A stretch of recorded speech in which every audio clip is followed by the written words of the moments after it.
very next second, I experienced the somatic feeling of that pain and that soul-crushing feeling of that 4-year-old little girl who was too scared to tell. Vera Illuminates. So now I've a guest. It is Shannon Curtis, and we are going to hear her story in a minute. She also wrote a children's book because there was a subject that needed to come to light, and so it feels a very equal, like an equal connection with like-minded spirits, and both with our own wisdom. So I'm very curious what this conversation and meeting will bring. Hi, Shannon. Welcome on my show. And Hi, thank you so much for having me.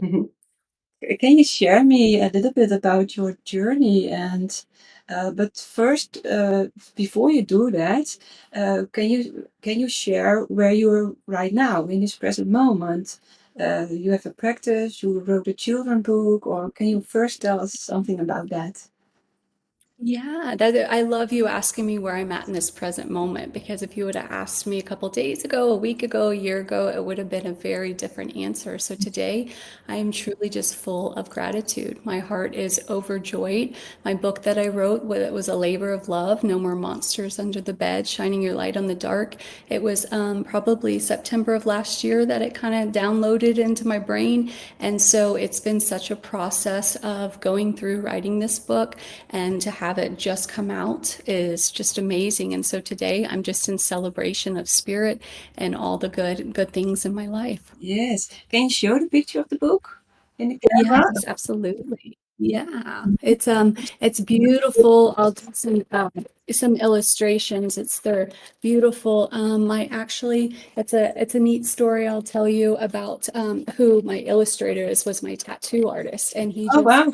is the yeah, Beautiful. he's never drawn anything before except for doing that. And when I have a tattoo that I got in November, and it was kind of my quote unquote coming out party of this is who I am. I'm stepping into my full light. And so I trusted spirit to find a artist. And I looked online and I was instantly drawn to him. And so I met with him. And as soon as we sat down, I started getting some downloads, and spirit was telling me how he was just a pure soul, but didn't have any tattoos on his body. And so I kind of asked him, I said, "You don't have any tattoos, do you?" And he's like, "I don't." And it was just this connection of everyone who I've met that's helped me with this book has truly been like an angel, a part of this. And so he was like, I'm going to be your person. I didn't ask him till after, but I knew. I texted and I said, "I found my illustrator. He doesn't know it yet." And so after he was done, I shared my story and about this book, and he was like, "I'd be honored." And he's from Cuba.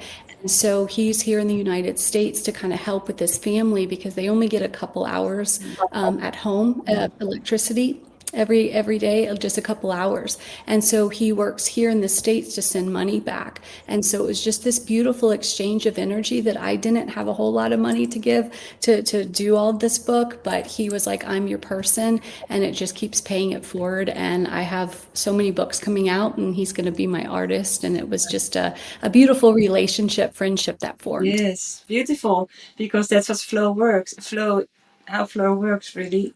And I like the huge tattoo. It's a huge tattoo on your arm as a coming out celebration. So I can only imagine that it is a huge coming out also.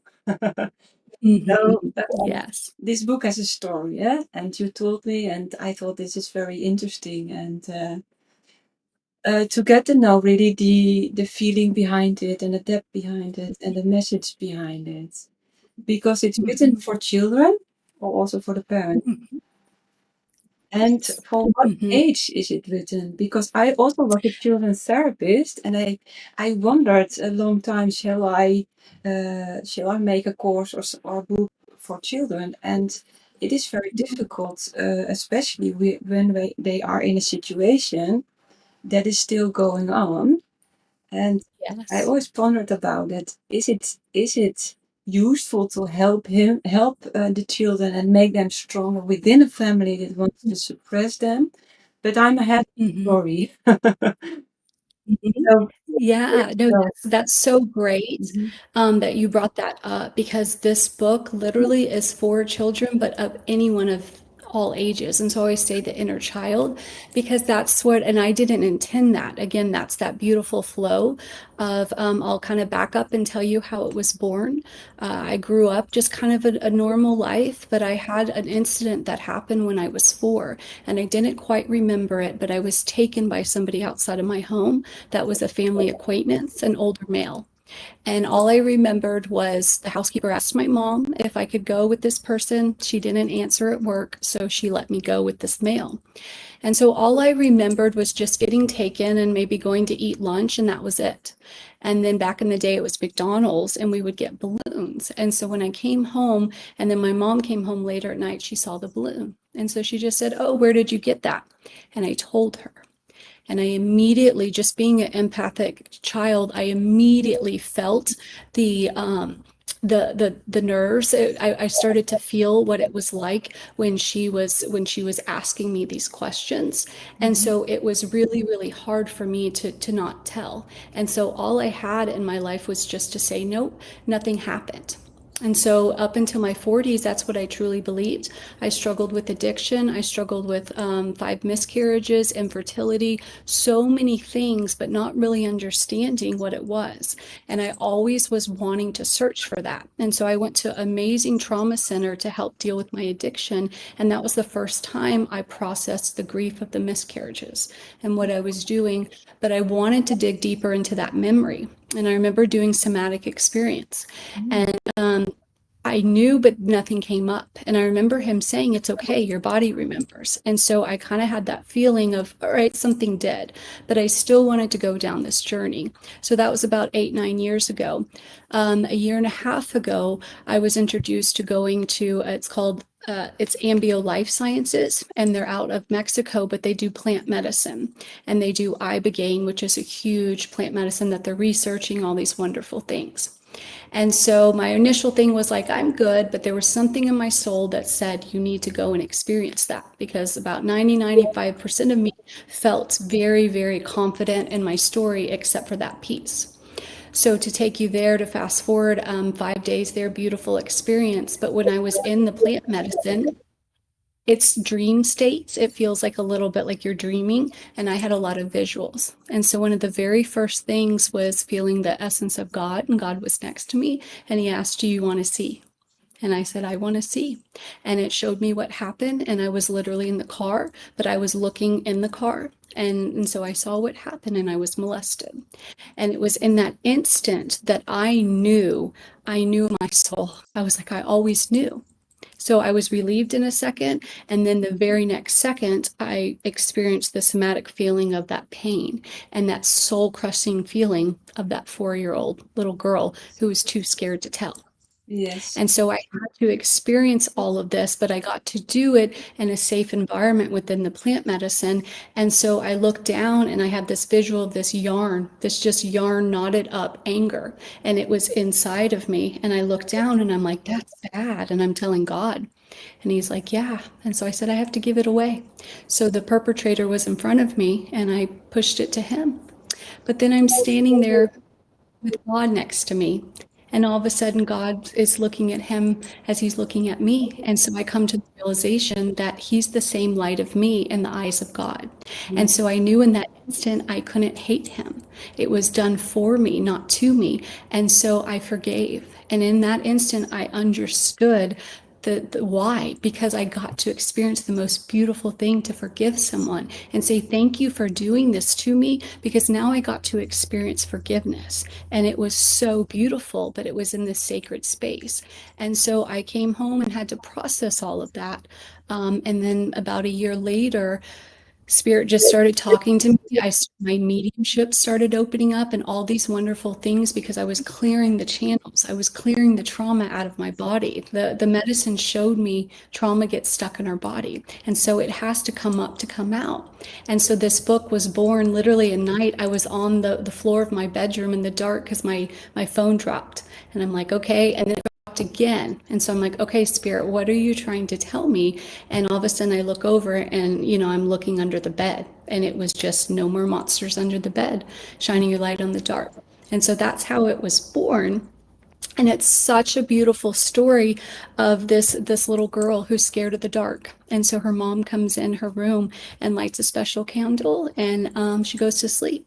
And then she's awoken by the most beautiful guardian angel. And so she asks her, scared, and she tells her, she says she brings her a flashlight all the way from heaven to help her if she wants to shine the light. So they go underneath the bed, fly underneath the bed, and when she shines her light, it turns into the most magical sky and all the stars. And she's like, what are all these? And the stars are the pieces of her soul that were lost, and the moon is her soul. And so they gather them up together, all those little pieces of her soul.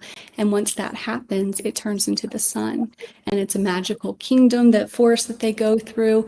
And along that way, she meets 7 spiritual animals that each bring her a sacred gift of remembrance. And so, and those are the 7 chakras, and they all start with the root and they go up. You don't necessarily know it, but that's how the book is built. And so, what are simple as you want. They can just be an animal, or that they can really be something different, and you can look into where the trauma is stuck along the lines of that. And so at the end, she starts to forget. She wakes up and forgets, and then she goes outside and says a prayer, and a bird flies by, and she remembers everything now. And then she remembers her monster as their greatest teacher of unconditional love. And so now to everybody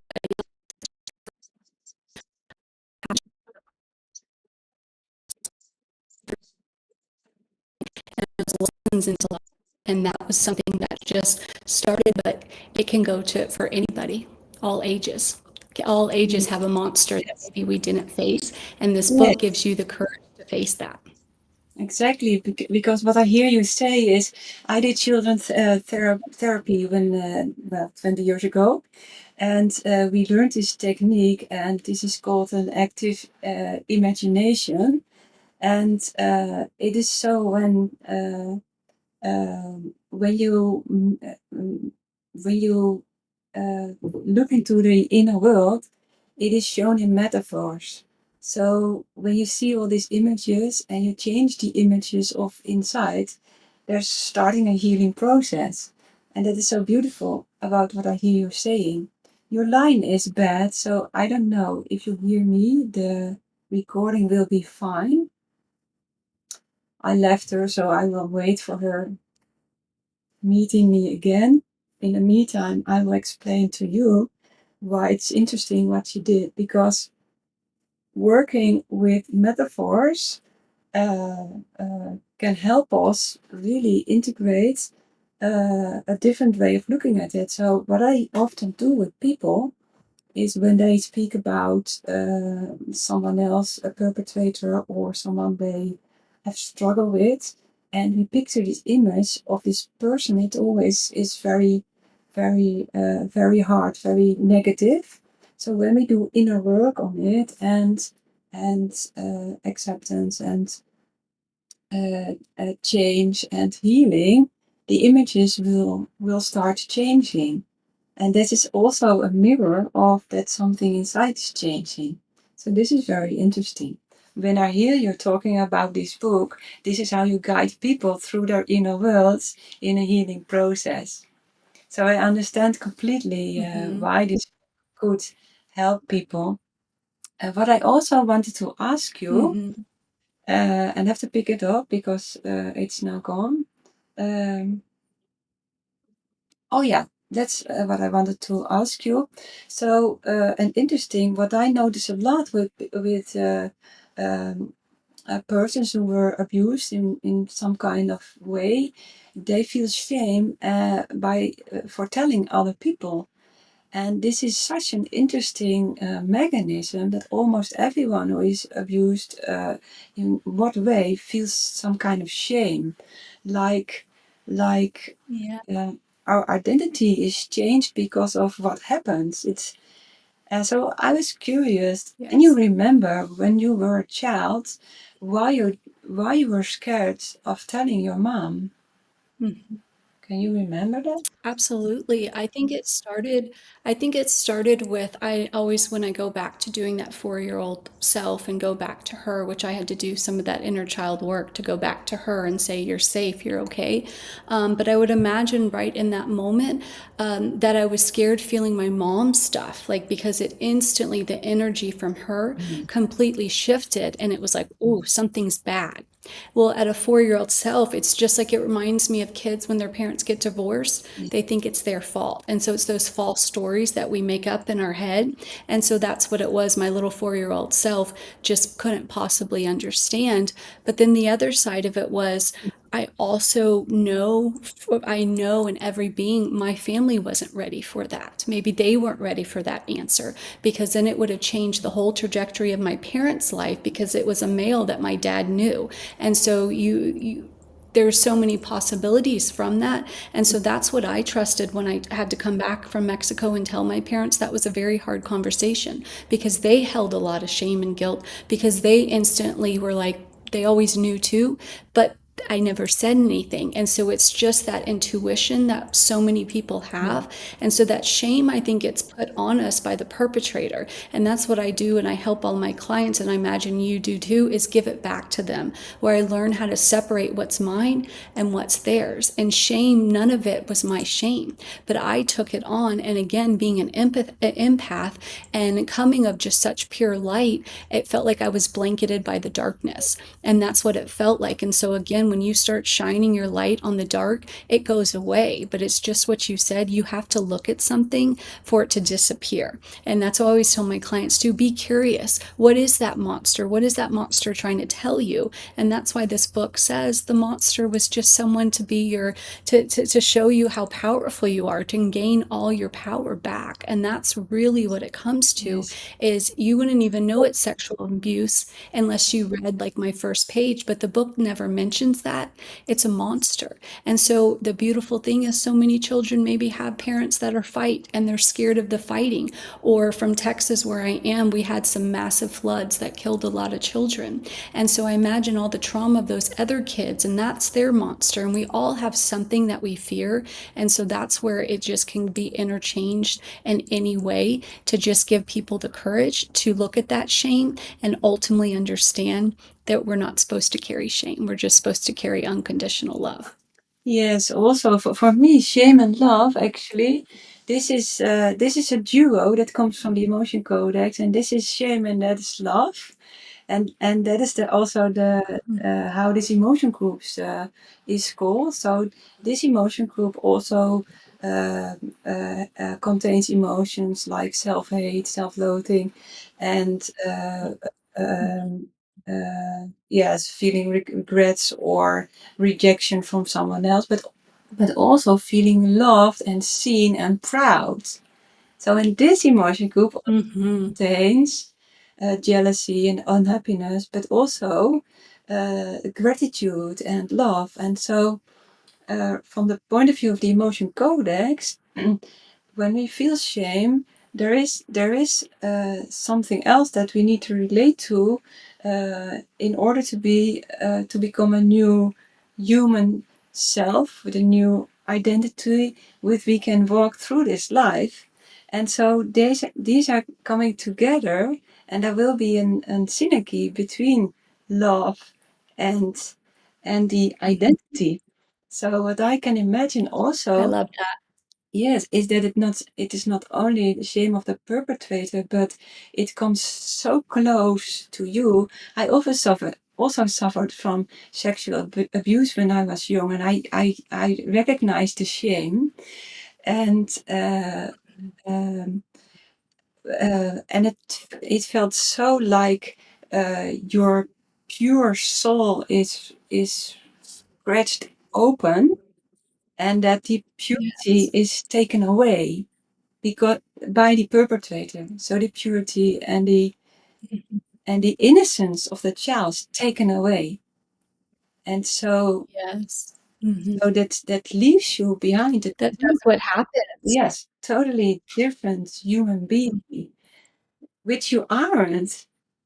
on the level of essence. No. So then becomes a shame. Mm-hmm. That was that. And when we feel shame from the emotion codex point of view, it wants to tell us you have to to redefine who you were, because now the Mm-hmm. being ugly and being smart and is taken over you, but you really are this beautiful still, this beautiful essence still.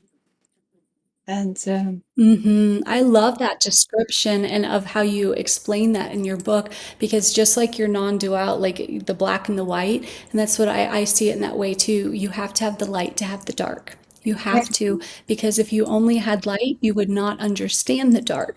And so you have to have the joy and the happiness with the sadness. And now I use them as discernments, meaning I can check in with them and see where it's coming from, but I'm not fighting it. It's the surrendering to the human experience of we have all shades. We have all shades within the black and the white. And so those are those things, like you said, that's how I see them, is on one end of the black, there's all kinds of shades and grays, and then you have the light.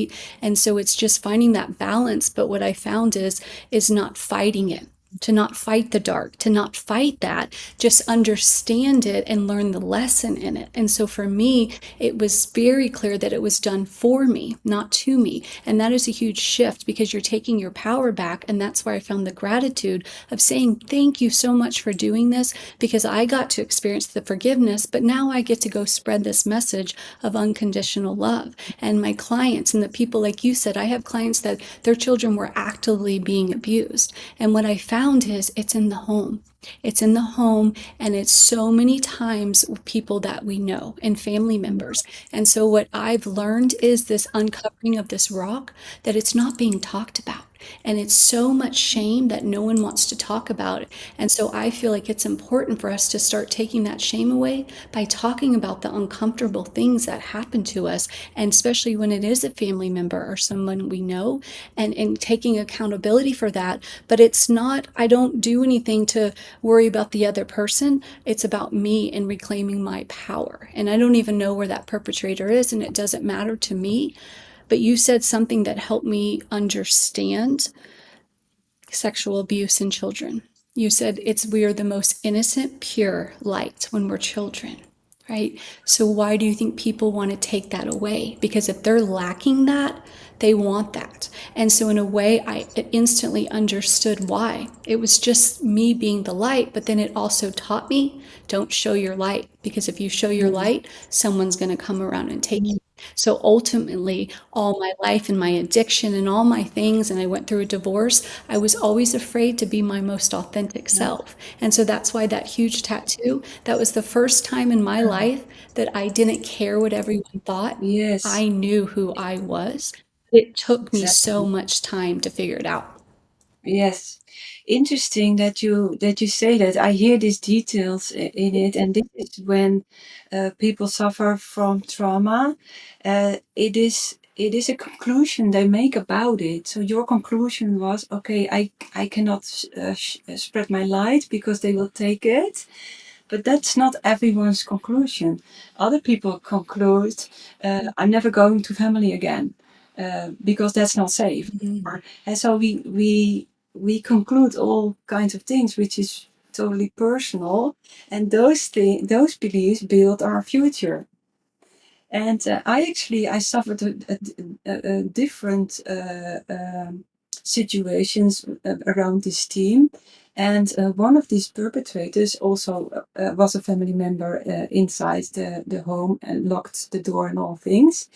And the interesting thing is that I did keep my light. And I always saw that he was abused by his father. And that was also a way that I could cope with this. And I often say to people, it is not necessary that you really speak out to the perpetrator. It is something that you have to heal inside. But you have to resign from the victim, and you have to let go of the perpetrator, because, as you said, they had to fill themselves with darkness to be able to give you a situation to forgive.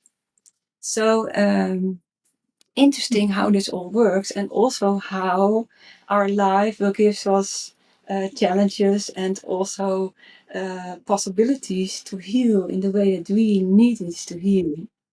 So beautiful.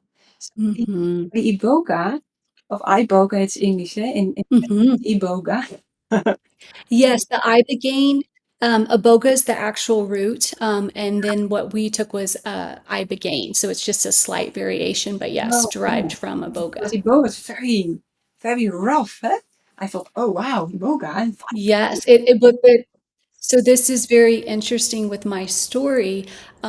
So I a lot of people who go, and I was with other women, are like you said, it's a pretty rough. You're in the medicine, 12 to 20 hours sometimes, and it brings up everything to the surface. It shows you what's inside of you. Mhm. Interesting enough for me, mine was the most beautiful journey.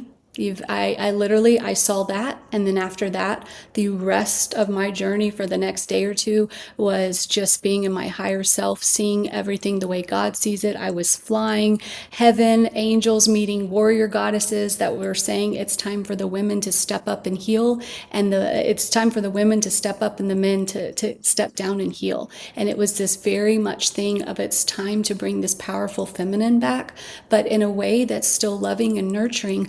But it's to start with that shame and our sexuality and all those things that really we encompass as a woman and so powerful. And we give life and we give birth and all these things, yet we still have the shame around that. And so it really took me on this journey of this inner knowing of who I was.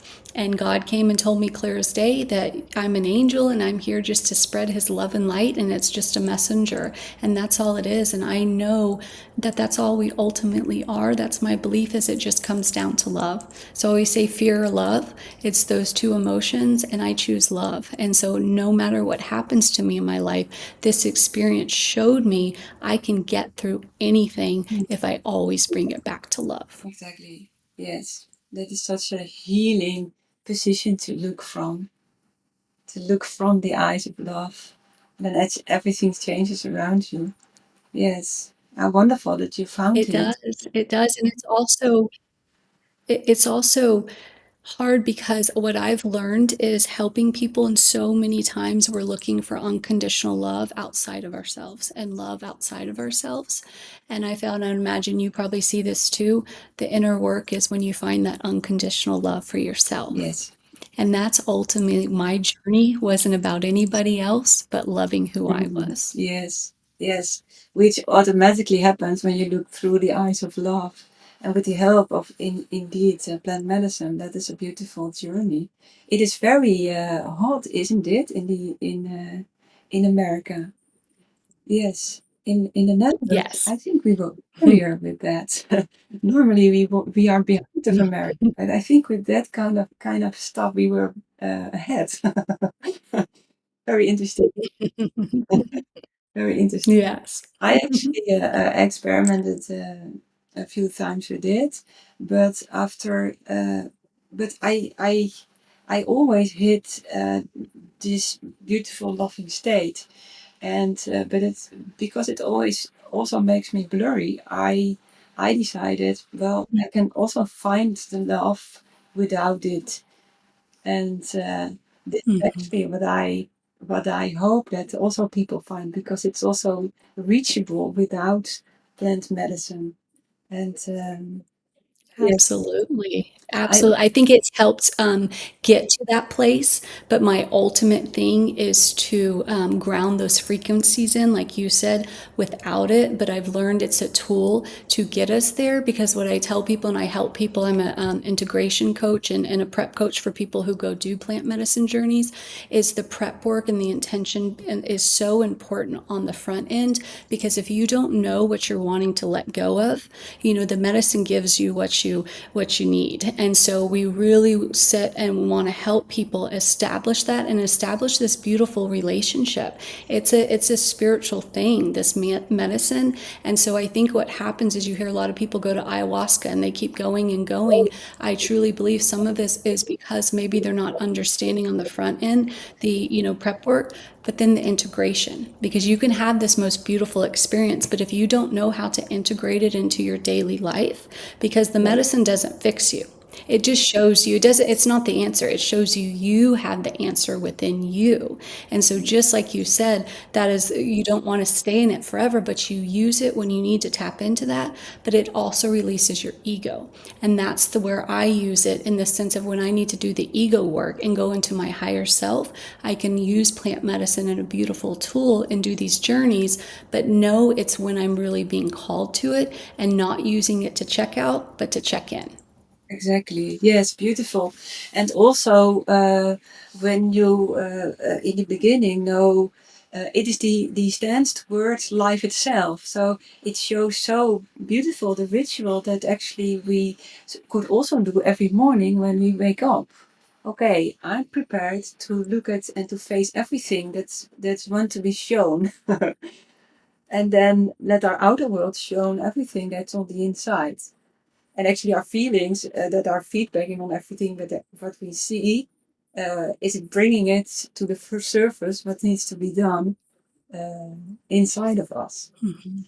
And what I wonder also, Yeah, so imagine like everything, most adults don't are learning how to do that. So imagine a child going through trauma trying to do what you just described and has never been shown that, to see, to look into your inner and know that the inner matches the outer. And that's that part of, I truly feel, to change the world, we have to help the children. We have to start with them and empowering their voice, because in a way to protect them, I meet a lot of males that really want to protect their children so none of this bad stuff happens. But what I found is you can't protect them when it's within the home. So what you can do is you can empower your children, you can empower their voice and their gifts. Because I would imagine if I was strong enough within my voice, I would have immediately, first of all, I would have said, I'm not going with you. You're a stranger. I'm not getting in the car with you. And then when I did get home, I would imagine if my mom asked me, I would be like, yes, this, and this happened, because I trusted my inner voice. And so that's truly where I feel like we can start protecting our children, is by empowering their gifts and their intuition that we have. yes, this is such an complex discussion. Because I always go in a loop. Okay, when I really empower the children and they speak up and parents don't appreciate it, then it will hit back. So do I need to empower or maybe raise the consciousness of the parents or of the teachers, or where do we start? But we need to start, of course, where we think that we need to start. You need to start with the children. I need to start with the. Mm-hmm. So we are. Eh? Beautiful. It's a beautiful exchange, yes, of all our gifts. Yes. And so when we go back to, oh, what wanted to ask you? So I like what you said, that this child would never be step in the car. And so this is the difficult thing. By being a mom, I'm a mom of 4 children. And I always thought the one thing I'm going to teach them is to honor their own yeses and nos. So that is, for me as a parent, it is totally fine when they feel a no, they are allowed to say no. And I will respect that. So I had my youngest daughter was 1.5 years old. And when I entered her space too closely, she did this. And she was so genuine about it. And it was so okay that we always said, oh, sorry. So this is something that is, I think, also new, because in the early days there's far more hierarchy than there is now. But in some unhealthy families, this is a thing. So then there's also the warning of the outside world, and that is what I also pondered about, because when I teach my children at a very young age that they need to be afraid of the outside world, then they grow up with fear, and that's also not helpful.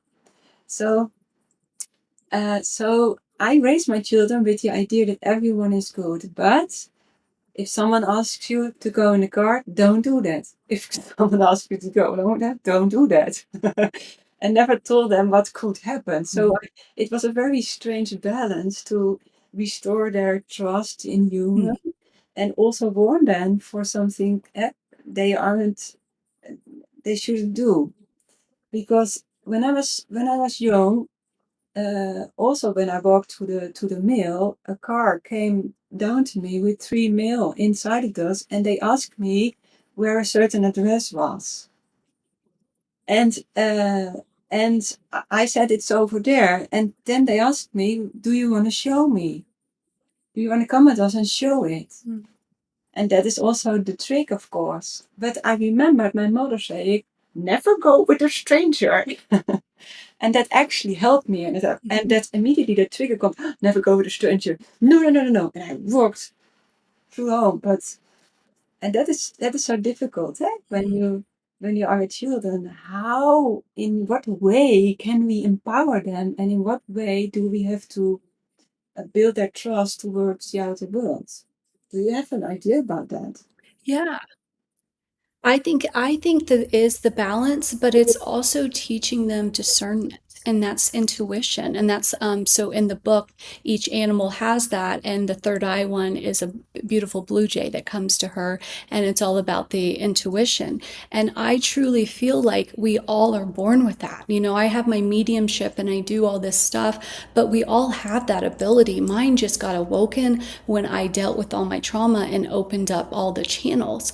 And so I feel like with children, they're so intuitive, but what happens is they slowly shut it off. And so I feel like it's the balance of saying maybe that, yes, everyone at their higher, their most essence in the eye of God is good, but not everyone behaves that well because they have their own trauma. Like you said, they have their own stuff that they're dealing with. And so I'm always like, those bad people, I wonder who did something bad to them to make them bad. You know, that's that whole curiosity. But with a child, just like your mom said, don't go with strangers. It's not necessarily maybe have to be so fear, but in the sense of we don't know their intentions. That's why we don't want to go with the stranger, because not all strangers are bad, right? Like if you were lost, a child was lost, they need to maybe go to a stranger for help. So it's that balance of we don't want to use fear. It really comes from love, meaning that in times that maybe, but we don't know yet. And so if you're by yourself, you don't have maybe the discernment like mommy and daddy do, then just trust that it's better off to not go with someone. But it's building that thing of honoring, like you said with your daughter, when they're like, no, or how many people go kiss your uncle? I don't want to. Go sit on his lap. Go sit on Santa Claus's lap. You see all those pictures of those children just crying on Santa's lap because they don't want to. That is that way of shutting that down. Their body is saying, I don't want to sit, and we're making them. And so those are those little things that actually are really big things, because it's not always the strangers. It's the teachers, it's the caregivers, it's the babysitters. And so that's that thing of we can't do stranger danger. I grew up that way, but most of the time it's not that. And so how do we teach them within our unit and our family? Just like you said with your children, your body is your body, but ultimately your voice matters. And that's where I think we need to change it, because a lot of people we grow up with, kids, you just sit there and be quiet, right? Like the hierarchy of that. Kids don't matter, it's the parents. What do they learn? My voice doesn't matter. It does matter, and there's a time for it. And so it's just those little shifts that I found. I have a 15-year-old daughter, and so it's those shifts of teaching her things that maybe I wish I would have known, you know, and my mom wish she would have known to tell me, because we don't prepare for it when it's within the home or within a family unit, and that makes it a little bit That's trickier. true. Yes, yes. And that is also when I hear you, yeah, also the parents need to be educated in this. I once heard that in Sweden they are obligated to do an education training on how they raise their children, and from the moment they that is mandatory, 55% of the assaults behind the front door were diminished. So, education. Yeah. It's just beautiful the changes that we can make but I love like just our partnership today. I have this passion and that's part of my sole purpose is to help the children. And Yes. you have it to help the parents because we need that. They need to be educated. They need that because they have their own traumas. And as we know, we parent through our trauma. We pass them down until we're willing to sit with ours. And so I do think it plays such an important part. Like I work with a lot of parents, but ultimately this book was about children. It's not what I set out to do. I always thought I was going to write a book, but when I read it, rewrite it back to myself, it's crazy because it's for every age. It's for the adult. And it's kind of the way that the adults are reading it to their child. They're ultimately getting the healing without probably knowing. And so I thought, oh my gosh, that is so brilliant, Spirit, like how it played out. And then the seven animals that come to her with each have, in the chakra, that's going to be, it's seven series, it's seven books. And so it's the next one I'm writing already is the crown, or sorry, the root chakra. And it's starting with that. And it's a story about a little boy who's dealing with anger in his heart. And he doesn't know how to deal with anger because his dad's mean and not nice to him. So it deals with more maybe like mental abuse, but it's also understanding why the dad's angry. And so each story is going to have their own unique journey, and it's going to deal with topics that are really hard, but in a way that children understand it. And so that's where the first ones are going to be no more pain, no more running away, no more hiding. And then after that, the next seven are going to be no more, meaning KNOW, and it's going to be for more older children, maybe in high school. And now that they got rid of all this, they want to know more love. They want to know more joy. They want to know more God. They want to know all of this. And so it's this beautiful like thing that I've already seen it, and the stories are already there. It's just a matter of when they come out, but it's to take these children on this journey of getting rid of all this so then they can have their heart open and accept all the good Yes, things. exactly. Beautiful. Shannon, looking back on what happened to you, and I know that it happens to a lot of women, maybe even 50% of the women. And that is not that. I also know that men have their pain. We are not the only species or gender who has pain. Also, the men have pain. And that reminds me on well, I leave the story for another time. That's another story. And so a lot of women carry this kind of things with them, and I always look at things at things needed to happen, and I can be a victim of it and feel myself a victim of it, but I can also look at what did it bring me. So how did it shape me? How did it make me a more beautiful person? So have you insights on that? How it shaped you? How how you maybe even didn't want to miss this experience? It's a hard way of putting it, but Absolutely. I'm curious. Yes, no, and that's such a beautiful thing because it was always a part of my story, but I just didn't understand why. And so when I had all of that come up and show me what happened, and then I felt the forgiveness, and then I got this experience in God and knowing who I am, I knew who I was. And in that instant, I knew this story, this happened to me, so I can go for me, so I can go out and share the message to other people because we're all connected in some way. Like you said, trauma is trauma is trauma.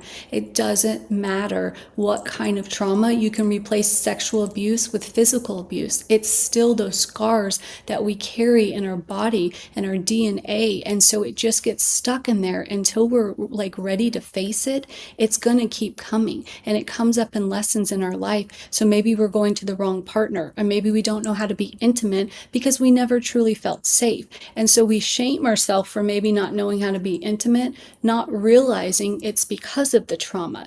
And so it's so deep, like you said. And I've gone to the deepest depths of my soul, and I'm good with it all, but I see it from a higher Mhm. perspective. I can't see it from my ego. I always tell people the ego lives in the head, the answer is in the heart. And so once I moved into my heart, the answer was so simple that it's all like part of we're supposed to interact with each other, and not all interactions are going to be positive. We have to have the negative to have the Yes. positive. So is this your uh, uh, um, the ultimate conclusion that you could see the light because of this dark and you had to spread the word? Or because there are so many women who experience this and they don't, they're not all meant to spread the word about this and help other people with this. So how can these kind of experiences make us, how can we benefit from this experience? You know, It teaches me that the women that aren't ready to do that yet, they're not ready yet. So I find gratitude of thank you for showing me maybe who I was. And that's my compassion for them. Just because they're not ready to heal yet, like I did, doesn't mean they won't get there. And so all my job to do is not to expect anything, is to share my story and my hope and my healing. And if that lands on somebody and it turns them into finding their own, then that's so beautiful. But I work with people who have big breakthroughs, and sometimes I work with people that maybe don't. They're maybe not, but I always try to meet people where they're at. And so I feel like it's both the answers you said, that it's about me, but the purpose is, yes, so many women, but I want to go back to the men, because men is very important. I work with men that have sexual abuse. And what happens, I found, is it's sometimes harder on them because their bodies betray them. So when you're younger and you're male and maybe you're molested, you get an erection. And so in a way, it's like a level of your body's betraying you because you don't like it, but you're getting physically responded to. And so I found that. And some men struggle with their sexuality and what that means because they got turned on. And it's this very complicated thing that I found with this layer of men. And there's a lot of shame underneath it because it's not talked about. And I can't tell you how many men that I'm like, wow, when I started doing this work, uncovering how much it happens to little boys. But I think it's because it's easier to keep it quiet because of the shame is so much worse when it's that. And then also my partner, he was molested by his babysitter, a female babysitter. And so that's that whole dynamic of a female that did that. And then you have when it was a male, and that adds all different layers. And so I just find that it's, again, it is a purpose of mine. I feel like speaking about it is because I'm ready to help people who want to heal and bring light to this dark, is ready to start doing that and yeah, spreading the message that you can yeah. recover from And abuse. we can recover, yes, definitely. And love is a shortcut. There are all kinds of. And Mhm. what I also find interesting in listening to you is that this happens so much to as well as women as male. And but what about the side of the perpetrator? I find it so interesting that so many people weren't anybody have such an obsession with sex. I think sexuality is highly overrated. I found places and states that are far more profound and fulfilling than sexuality. And so it is such a strange drive in my point of view that causes all this trauma. What do perpetrators get out of this act? I truly believe they get power. I feel like it's power because what is, like, as a woman, what is the most sacred thing? Like I said, we give birth. Our womb is the most sacred thing. So again, I'm going to go a little bit higher on the spirituality level, and it is the birth, it is life, our womb. So giving sexual trauma to us is one of like the worst things, meaning because that is like our life force, I feel like.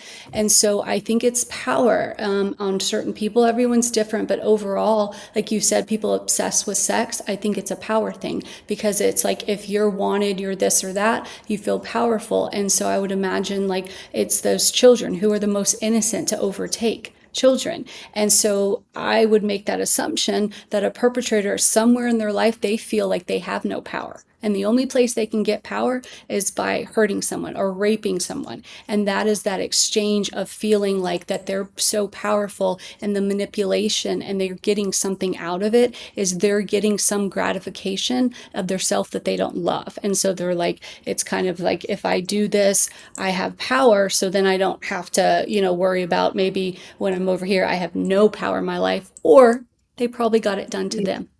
That's what happens too. It's like one or two. You're like, I'm never doing that. That's awful. And then you have the people that never healed from it. And then they get so warped up in it that it's like, I'm just going to, continue the Yes, that's what trauma. I also see often. Yes. And indeed, the power, I didn't think of that actually.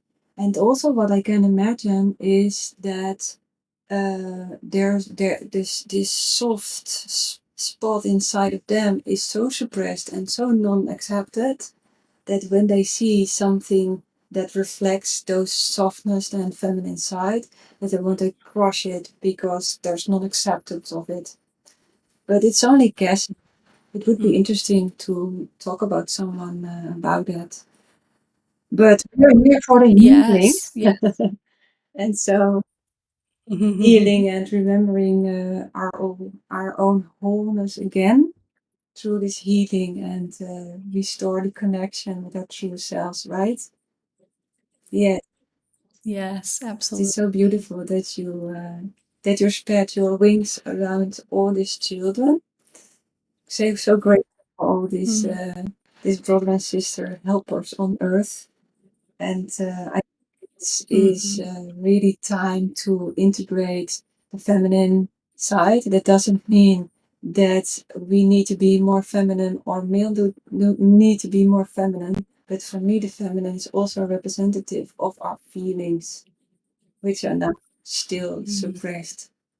So, Yes. Those beautiful feelings. And I love how you say with the feminine, because what I found is within me, I have the balance of the feminine and the masculine, the divine. And so what it is I have to have my balance. I'm a female, so of course I'm going to have more lead with that. But my masculine is what I had to find my power. And coming and writing this book and stepping forward and saying, this is who I am, and being authentic, that came from that masculine side of that. And so I feel it's very important to embrace both sides. But then also now my partner, he's whole in his masculine and feminine, and he's had to bring up his feminine and all his feelings, and I had to bring up. So it's this beautiful thing that he's taught me how to do the masculine, and I've taught him how to do the feminine. So when we come together, we're two souls that are healed within ourselves. So I'm not looking for that masculine from him, because I know I have that power. And so it's just that wonderful thing of the yin, the yang, and the knowing that everything in this life that God made, there's nothing that's not perfection. And it's just being willing to see that everything, I always say there's beauty in the pain. And it started with my miscarriages. Every time I would get pregnant, I'll never forget seeing that little line and believing it's going to be the last time I was pregnant. Like I never tried to go back to that pain of always just like acting like it's the first time. And so it's just finding the beauty in the pain. And I just tell people, I promise you, if you're willing to, there's something in it. And it might be real small. When you look for gratitude, it could be gratitude of thank you for showing me who I choose not to be. But that's gratitude. That's seeing I don't want that part in my life. And so I really, really am a big gratitude person, that if you can find the good in anything, your life will change. what a beautiful end sentence that you say, thank you for showing me who I don't want to be. That's amazing. Mm. Shannon, I wish you all the luck, and I hope a lot of children heal from your words and your journey that you walked for them. And I hope we all are a little more, become a little more open about these things. And yes, so it will, I can imagine when we all open up for that doesn't have any grounds that it could happen again, because there are so eyes that are willing to see what is happening. Yes, resonating Yep. with you. And that's how we start making the changes, by talking about it and then just starting the conversation and seeing where that conversation takes Yes, us. thank you. Because of your resonance, I can see that now. Thank you. Thank you so much for giving me this platform to speak of my beliefs and my story. And I truly believe that, and the more conversations we have with people, just beautiful souls like yourself, to be willing to listen. And I got just as much out of you, of your story and your book and the black and the white and all the how you see the healing. And that's what I love. Is I tell people that whoever's listening, find what method works for you. Yeah. It's like getting from A to Z. It doesn't matter how you get there. Just pick something that feels right. So if you hear something in me, awesome. If you hear something in your story, beautiful. And that's how it should be, is we all have our own special gifts and our own special stories to bring to the table. So thank you for allowing me to bring mine. Yes, exactly. Well done. And oh, you're welcome was the sentence. I'm sorry. Yes, and we all have this emotional navigation system that points us the way to whatever we need.